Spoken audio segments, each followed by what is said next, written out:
Guys, was Ooni of Ife and Queen Naomi's marriage, was it love or it was ordained by God? That is what we're going to talk about on this video because a lot is going on right now. So hello everyone, welcome to my channel. My name is Jenny and you are in Turkey headquarters. So a lot of people have been saying that Queen Naomi and Ooni of Ife did not share any bond. They are not in love with each other. Both of them has they came to gain something from each other, this and that, and all those talks. But for me, I was like, was it really love or this marriage was ordained by God?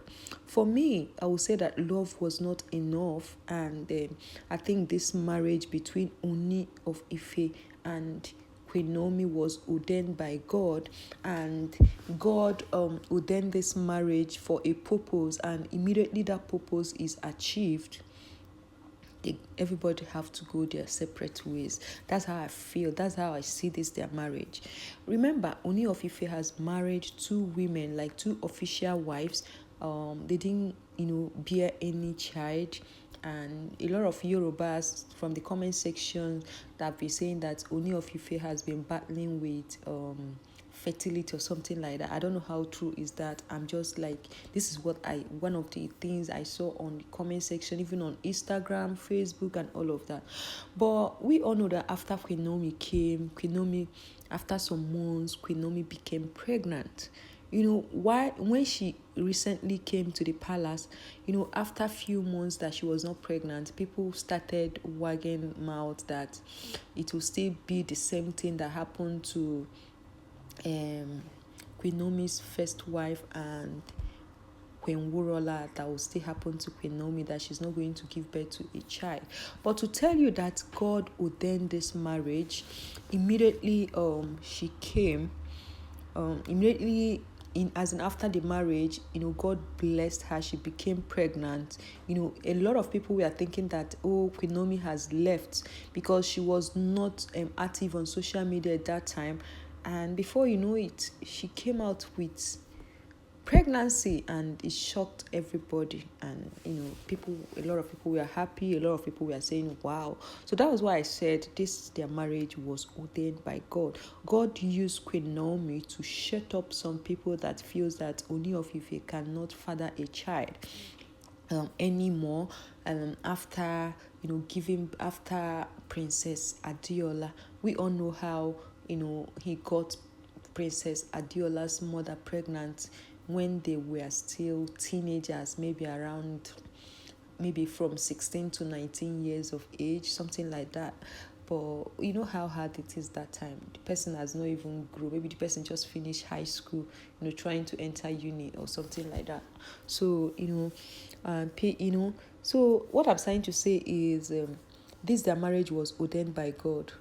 Just like there is this adage that I normally say that some people come into your life for a reason.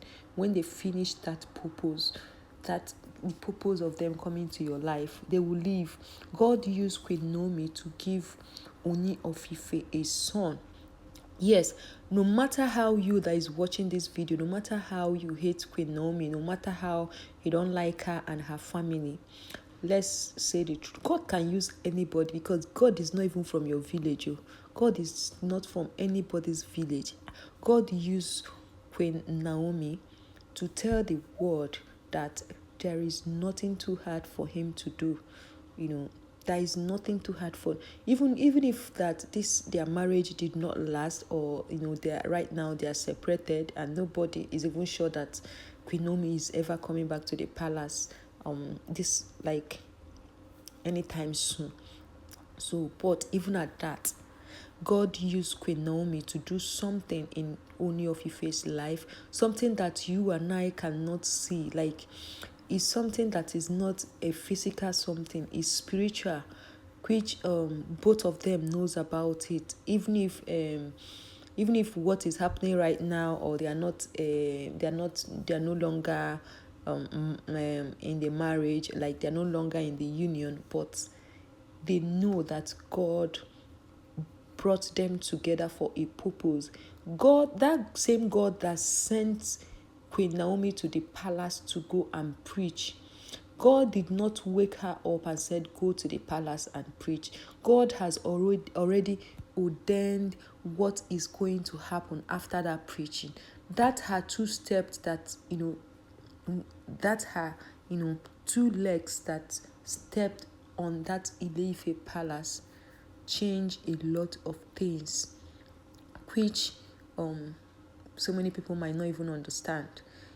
You see, if maybe Queen, maybe Ooni of Ife might be seeing her before, but immediately she came to that palace. God has a purpose. Sometimes God will send you somewhere to go and break something. God will send you somewhere to go and meet your destiny helper, or to go and help someone that will break something in your life. See, this life you are seeing is too spiritual. I'm telling you, forget, even if you don't believe in God, or you're a traditional, even at that, life is spiritual. Both traditional or the Christian people, life is still spiritual. It's not about religion.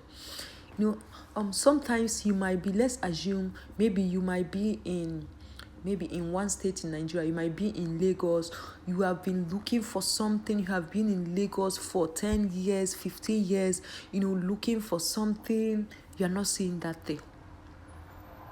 You keep on trying, but one day you just say, let me just try another state, let me just go to another state and stay for 6 months and see if I can see this particular thing that I'm looking for.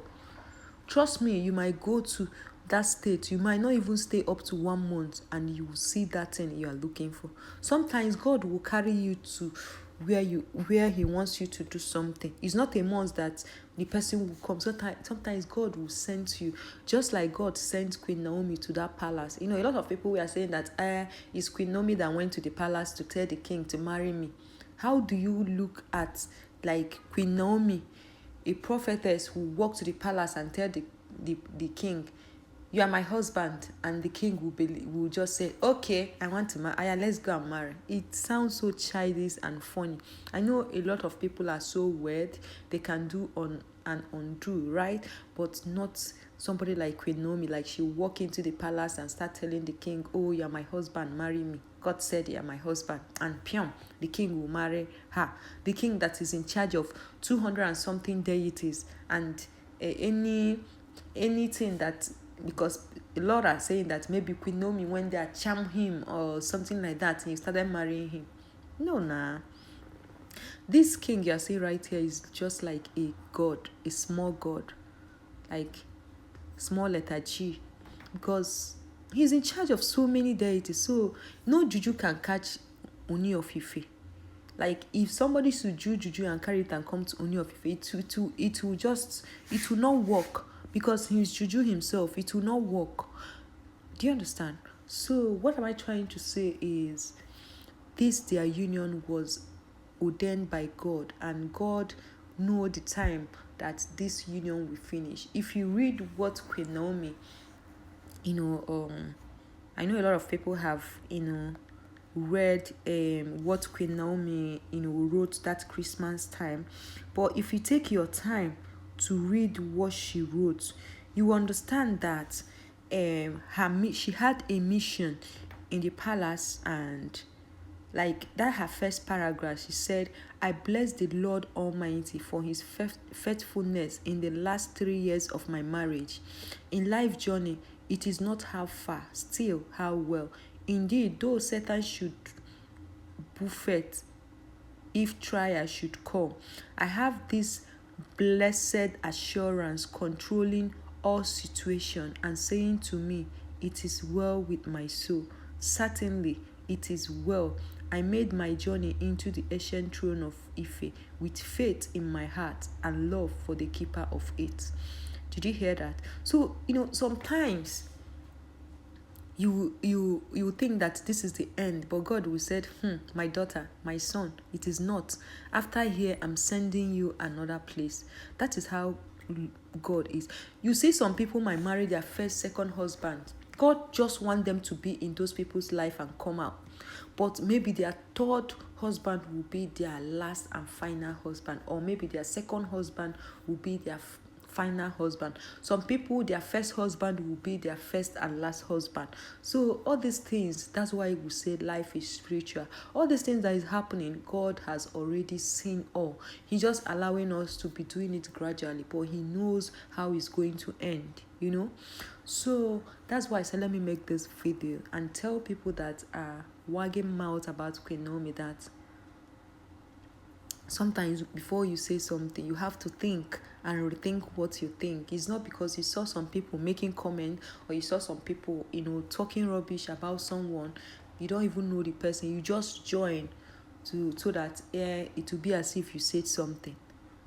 If you know that you can't say something nice, it's better you shut up.